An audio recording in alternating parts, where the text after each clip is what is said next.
Halo Chill People, kembali lagi dengan Bioskop Cihuy. Pada kesempatan kali ini, kita akan membahas sebuah film tentang sebuah desa di Thailand yang penduduknya percaya kalau roh leluhur yang disebut Pitakon selalu mengawasi mereka. Tapi apa jadinya kalau mitos ini sengaja digunakan untuk menutupi sebuah kejahatan besar?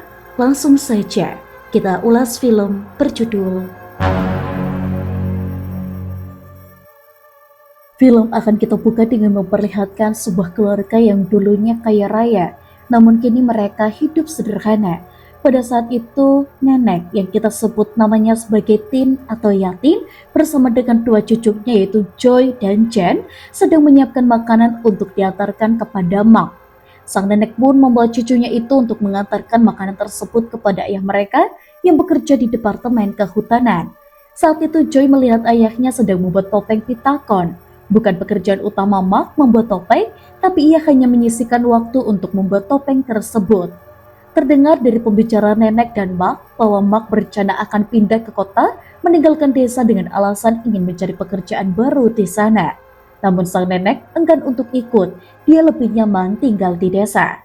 Pada malam harinya, sang nenek telah memasak makanan untuk Mark, tetapi Mark tidak kunjung pulang. Karena terlalu lama, Joy berinisiatif pergi mencari ayahnya di rumah kaca tempat ayahnya bekerja.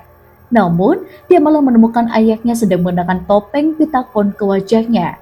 Anehnya, sang ayah hanya terdiam saat Joy memanggilnya. Dan ketika Joy membuka topeng itu, ia melihat ayahnya telah meninggal dunia dengan bekas luka wajah yang mengerikan. Dijelaskan juga, pitakon bagi penduduk lokal artinya adalah roh yang mengikuti. Penduduk desa sejak dulu percaya roh ini adalah para leluhur mereka. Jiwa mereka tidak pernah hilang, selalu ada dan menjaga setiap tempat di desa. Saat bulan ke-6, sebuah festival topeng diadakan demi untuk menghormati sang leluhur. Ratusan warga lokal membuat topeng yang menggambarkan bagaimana wujud dari roh para leluhur mereka. Kehadiran roh para leluhur itu ditandai dengan suara lonceng. Dan setelah festival topeng selesai, mereka akan membuangnya ke sungai sebagai simbolis menghilangkan kemalangan. Dan jika setelah festival turun hujan, itu tandanya para leluhur telah mendengar doa mereka. Beberapa tahun berlalu kita dibawa ke kemeriahan festival Pitakon. Di sini kita diperkenalkan kepada seorang jurnalis dari Bangkok bernama Nut yang terkena mutasi gara-gara dia menggosipkan posnya dulu. Ia datang bersama seorang kameramen bernama Pong untuk meliput festival tersebut. Sebuah pengalaman baru karena Nut belum pernah meliput parade topeng seperti ini.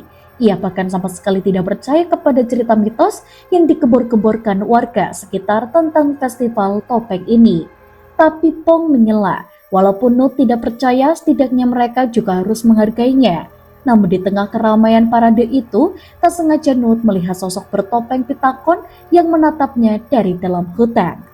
Tapi semua itu hilang saat Joy dan Jan yang kini sudah dewasa datang menawarkan lotre. Jan mencoba berkomunikasi memakai bahasa isyarat.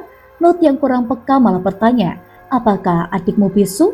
Tentu saja Joy emosi menegaskan kalau adiknya itu tuli, lalu menarik Jan pergi. Joy menasihati Jan agar jangan menjadikan kekurangannya sebagai modal kesediaan agar orang lain mau membeli barang dagangannya mereka. Joy mengajarkan orang lain beli karena memang membutuhkan, bukan karena kasihan. Setelah itu Joy mendapati telepon dari Paman Sak yang memberitahukan kalau neneknya sedang bertengkar di rumah sakit. Nenek bertengkar adu mulut dengan istri kepala desa. Mereka berdebat tentang fakta bahwa Mark, ayahnya Joy, sudah meninggal. Namun di sini neneknya tak terima dan bersikeras bahwa Mark, putranya, belum mati. Joy berusaha untuk melerainya dan bawa pulang neneknya. Joy merasa malu sekaligus sangat tidak senang dengan kebiasaan neneknya yang selalu bergosip seolah ayahnya masih hidup. Namun neneknya tetap kekeh karena bagi dirinya, Mark masih hidup. Bahkan sang nenek tetap melakukan kebiasaannya, yaitu memasak makanan kesukaan Mark dan menyuruh Joy membawanya ke tempat kerja ayah Joy tanpa bosan. Dan dengan lembut mencoba untuk menyadarkan neneknya berkata bahwa ayahnya sudah tiada. Tapi itu malah membuat neneknya menjadi marah dan sempat menjadi perdebatan. Hingga Joy lepas kendali memarahi sang nenek. Joy berkata bahwa jika nenek tidak membangun rumah di atas tempat pemujaan roh yang dihormati penduduk desa, mungkin keluarga mereka tidak akan terkena kutukan. Dan semua orang tidak perlu mati seperti ini, termasuk ayahnya dan ibunya yang meninggal tepat setelah melahirkan Jan. Namun nenek tetap tidak mau mendengarkan dan berkata bahwa jika Joy tidak mau mengantarkannya, ia sendiri yang akan membawa makanan itu kepada ayahnya. Hal ini membuat Joy sangat marah hingga ia menghancurkan barang-barang milik ayahnya yang disimpan oleh neneknya. Melihat Joy yang marah, akhirnya nenek pun mengalah. Nenek melakukan ini karena ia tidak ingin menerima kenyataan bahwa putranya sudah tiada. Kehilangan Mark menjadi pukulan terberat bagi sang nenek. Bahkan dia selalu memeluk topeng Pitakon itu yang merupakan karya terakhir buatan Mark.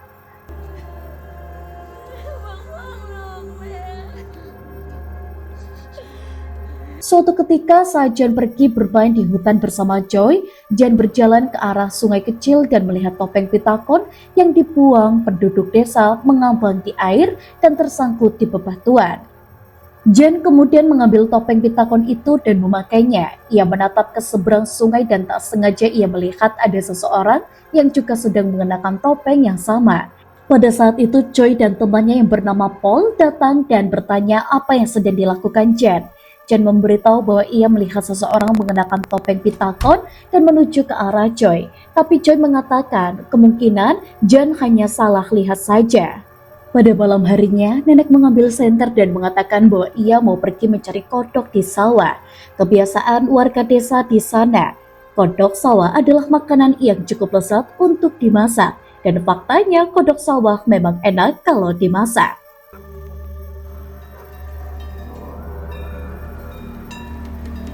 Pada esok paginya, penduduk desa digemparkan dengan penemuan mayat yang ternyata itu adalah nenek Yatin. Ia tewas dalam kondisi mengenakan topeng Pitakon sama seperti kematian ayah Joy terdahulu. Kematian sang nenek yang misterius itu menjadi ketakutan tersendiri bagi warga desa.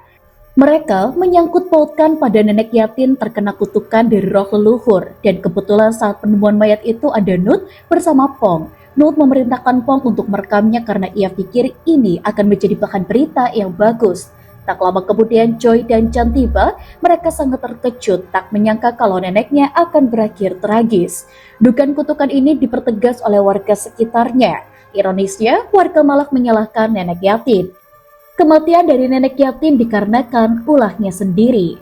Kejadian ini semakin menarik perhatian Nut. Ia lalu mencoba mewawancarai Paman Sak yang memang dia adalah kepolisian di sana. Diceritakan dahulu kala ada kuil roh yang letaknya berada di tanah milik keluarga nenek Yatin. Keluarga nenek Yatin dulunya adalah keluarga kaya raya di desa hingga ada sebagian tanahnya yang dihibahkan untuk kuil roh tersebut. Namun setelah suami nenek Yatin meninggal, keluarga itu menjadi bangkrut dan terpaksa nenek Yatin mengambil kembali tanah tersebut, menghancurkan kuilnya, lalu membangun rumah bagi putranya, Mark. Dan setelah itu terjadi kemalangan menimpa keluarga nenek Yatin. Dimulai menantunya yang meninggal hingga anaknya sendiri, Mark, yang juga ikut meninggal. Itulah yang menyebabkan warga di sana marah dan kematian nenek Yatin menguatkan kalau memang kutukan tersebut memang nyata. Namun wawancara itu sempat dihentikan oleh kepala desa, meminta Nut untuk jangan berani mengulik lebih dalam tentang apa yang sekarang terjadi jika tidak ingin Nut mengalami kesialan. Joy sangat kehilangan satu-satunya orang tua yang ia miliki kini telah meninggal. Dalam kesedihan itu, Paul sebagai sahabatnya berusaha untuk menguatkannya. Joy pun menangis terseduh-seduh karena ia sangat merindukan neneknya dan menyesal tidak berbuat baik kepada nenek saat ia masih hidup. Cerita kembali kepada Nut, dia menelpon bosnya untuk memberitahukan bahwa ada pembunuhan di desa tersebut. Bosnya menyetujui peliputan berita itu dan menjanjikan jika Nut melakukannya dengan baik, ia akan dipanggil kembali ke Bangkok. Nut kemudian melihat foto-foto yang diambil bersama Pong dan menyadari ada serpihan sesuatu yang menempel di rambut nenek Yatin. Sebagai seorang jurnalis, Nut tidak hanya mengambil sumber dari satu sisi saja, ia jelas sama sekali tidak percaya kalau kematian nenek Yatin karena terkena kutukan. Disinilah ia harus mengungkapkan dan mencari tahu apa yang sebenarnya terjadi. Dimulai ia menanyai Joy soal kematian ayahnya dulu. Karena yang Nut tahu, ayahnya pun sama-sama meninggal dengan menggunakan topeng Pitakon.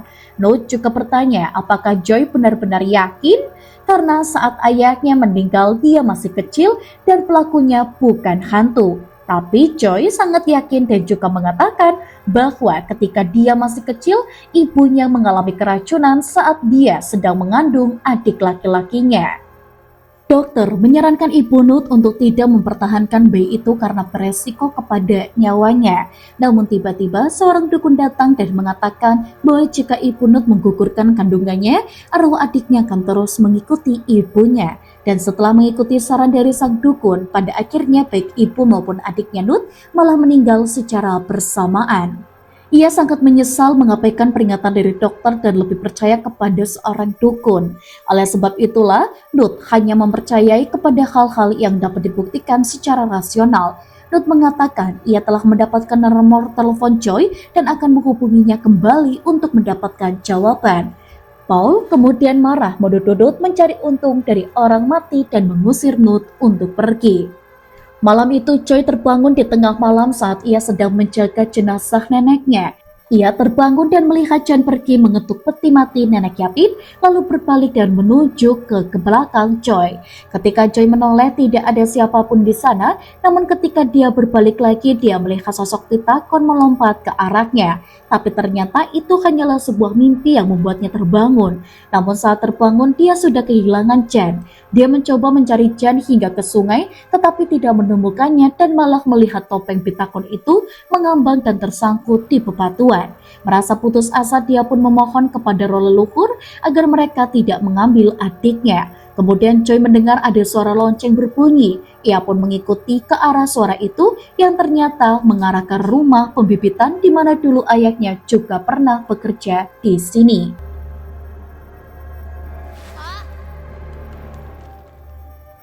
Secara tidak sengaja, dia menginjak bagian lantai yang terdengar seperti ada sesuatu di bawahnya yang bisa dibuka. Joy lalu mencari cangkul untuk menggalinya dan ia menemukan pintu ruang bawah tanah. Ketika turun ke bawah, ia menemukan Jan terbaring pingsan di sana. Ia juga melihat ada topeng Pitakon yang tergantung. Tetapi topeng itu tiba-tiba bisa bergerak dan mulai mengejar Joy bersama Jan. Joy berusaha menggendong Jan dan berusaha kabur hingga sampai ke pinggir jalan. Namun ia malah tertabrak mobil hingga tak sadarkan diri. Beberapa saat kemudian ia terbangun kembali sudah berada di rumah sakit. Adiknya pun sama berada dirawat di ruangan berbeda. Setelah itu Joy meminta Paul untuk menelpon polisi bersama kepala desa. Ia ingin memberitahukan apa yang ia temukan tadi malam di rumah pembibitan itu. Tapi di dalam sana mereka tidak menemukan barang apapun, hanya ruang bawah tanah yang kosong. Cerita kemudian berlanjut kepada Nut yang mewawancarai kepala desa tentang festival Pitakon. Nut menanyakan pertanyaan baru karena ia menemukan bukti di rumah Joy berupa dokumen bahwa ayah Joy berniat menuntut kepala desa terkait penebangan liar di hutan lindung. Saat itu Joy dan Paul ikut menguping diam-diam. Kepala desa menjelaskan bahwa dulu ia tidak tahu hukum. Saat badai datang dan pohon-pohon tumbang, ia datang untuk membereskannya, tetapi ia tidak menebang pohon-pohon tersebut. Ayah Joy salah paham yang memicu pertengkaran di antara mereka. Merasa dipojokkan atas pertanyaan tersebut, si kepala desa malah mengusir mereka. Sampai pada saat itu Nut memang belum ada bukti yang kuat, tapi dia mulai menemukan jalan untuk mengungkapkan apa yang terjadi. Tidak hanya kepala desa, Nut juga mulai bertanya kepada warga lainnya. Dari salah satu warga yang ada memberitahukan bahwa pada malam sebelum nenek yatim meninggal, anjing-anjing di desa menggonggong tanpa henti. Warga tidak tahu kenapa anjing-anjing tersebut terus menggonggong. Nut kemudian melihat ke area jalan, mencoba memahami dan memetakan jalan yang dilalui nenek yatim. Kebetulan ia melihat ada sebuah CCTV di rumah warga yang terpasang. Ia lalu meminta untuk melihat rekaman CCTV-nya. Terlihat bahwa nenek yatim tidak berjalan ke rumah kepala desa, melainkan memotong jalan masuk ke jalan yang lainnya. Nut lalu menyuruh Joy dan Paul untuk mencari lebih banyak bukti di rumah mereka. Sementara ia dan Pom akan menelusuri jalan yang dilalui nenek yatim. Dalam perjalanan tak sengaja ia melihat ada tumpukan karung di pinggir jalan depan rumah pembibitan yang berisikan sebuah sekam padi. Nut kemudian melihat foto nenek yatim kembali dan menyadari bahwa serpihan yang menempel di kepala nenek yatim adalah sekam padi. Ini berarti nenek yatim datang ke rumah ini sebelum dia meninggal. Nut pun menyusup ke dalam rumah tersebut untuk membuktikan rumah siapa itu. Sementara itu ketika Joy dan Paul kembali ke rumah, Joy mulai mencurigai topeng pitakon itu karena nenek sering menyentuhnya sebelum meninggal. Ia juga ingat perkataan sang nenek bahwa itu adalah topeng pitakon terakhir yang dibuat oleh ayahnya. Joy segera kembali ke kuil untuk memeriksakan sisa abu pembakaran dari barang-barang dan bekas topeng pitakon itu. Kecurigaan Joy memang benar adanya bahwa topeng tersebut memang menyimpan sebuah pesan rahasia yang dibuat oleh ayahnya. Dalam topeng itu ada sebuah tulisan yang dibuat ayahnya yang memberitahukan bahwa ayahnya terlibat dalam sindikat perdagangan wanita antar negara secara ilegal, menyelundupkan para wanita itu keluar dengan menggunakan para pitakon sebagai kedok. Tetapi Paman Sak terlalu kejam, para wanita yang lemah dan sakit langsung dibantai tanpa memperdulikan nyawa mereka. Hal ini membuat ayah Joy ingin keluar dari sindikat itu. Dan itulah alasan mengapa ayah Joy dibunuh. Sedangkan nenek Yatin, ia pergi mendatangi Paman Sak setelah dia mengetahui siapa pembunuh putranya yang menyebabkan nenek Yatin juga dibunuh oleh Paman Sak. Kembali kepada Nut, setelah diselidiki ternyata rumah tersebut adalah rumah Paman Sak. Di dalam rumah Nut melihat foto Sak berpose bersama Mak ayah Joy dalam kostum pitakon. Saat itu Pong berjaga di luar menelpon Nut untuk segera keluar karena Paman Sak sedang kembali ke rumah. Namun terlambat, Paman Sak datang terlebih dahulu hingga akhirnya Nut bersembunyi di balik topeng pitakon. Di sini Pong cukup cerdas, ia berpura-pura bertamu dan ingin mewawancari Paman Sak kembali. Namun Paman Sak sudah mulai curiga dari kelakuan Pong sendiri. Ia pun mengeluarkan pistol dan menodongkannya menyuruh Nut untuk segera keluar. Nut akhirnya keluar dari balik topeng pitakon, lalu Paman Sak menembak Pong hingga sempat tak sadarkan diri. Tiba-tiba Joy menerobos masuk dan menerjang Paman Sak. Ia merebut pistol dan hampir menembak Paman Sak. Tetapi sebelum ia sempat menarik pelatutnya, Pong terbangun karena ternyata peluru itu mengenai kalung salibnya. Tak lama, polisi lainnya tiba di lokasi dan memerintahkan Joy untuk meletakkan senjatanya. Saat itu juga, seseorang datang memukul Joy dari arah belakang hingga ia jatuh pingsan.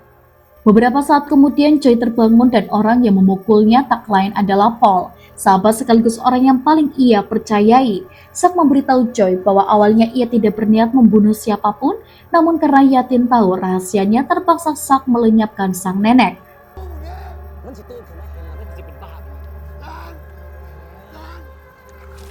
Ruth bertanya kenapa Paul tega mengkhianati sahabatnya sendiri, bahkan selama ini Joy sudah menganggapnya seperti saudara.